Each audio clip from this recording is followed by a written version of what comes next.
நீ ஏன் இப்படி போயிட்டு இருக்க? பேக்கெட்ல போயிருக்கலாமே. அவன் வீட்டுக்கு. ஆமாண்டா, நீ முன்னாடி சொல்லிருக்கலாம். டேய் போடா, இப்ப கூட போலாம்டா. இங்க தான்டா இருக்கு. இதான்டா. என்னடா டேய், தெரியுமா தெரியாதானே? டேய் நான் என்ன இங்கேயோட வாழ்றேன்? ஏன்னா ஒரு தடவை வந்தா உனக்கு மேப் இருக்காடா மைண்ட்ல. இது ஸ்ட்ரைட்டா குளிலோடு போடா. ஸ்ட்ரைட்டாண்டா. பாக்குற ரோட்ல எல்லாம் விட கூடாது. சரியா கேட்கணும். அதான் தெரியலடா, ரூட் தெரியல. வாயில என்ன நீ அங்க பாக்குற ஏதாவது ஃபிளாட் வாங்கலாம்னு பாக்குறியா? நான் தான் பார்த்தேன் நானு. பேப்பர்ரா லெஃப்ட் போனா அவன் வீடு எந்த இடம்? சிறுசேரியா?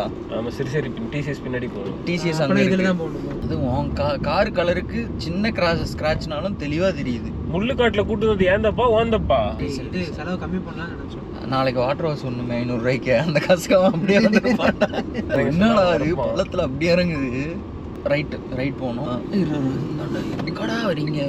ஐயோ, இதுக்கு நம்ம இப்படியே வந்திருக்கலாமே. போ, இதில் தான் போகணும். லெஃப்ட்ல தான் போகணும். போ. ஆமா, இது எது வரைக்கும்? சோஃபராவா ஏதோ ஒரு கம்பெனி இருக்குமே. இந்த ஆஃபீஸ் சோப்ரா ஸ்டீரியா. சூப்பர் ஸ்டீரியா.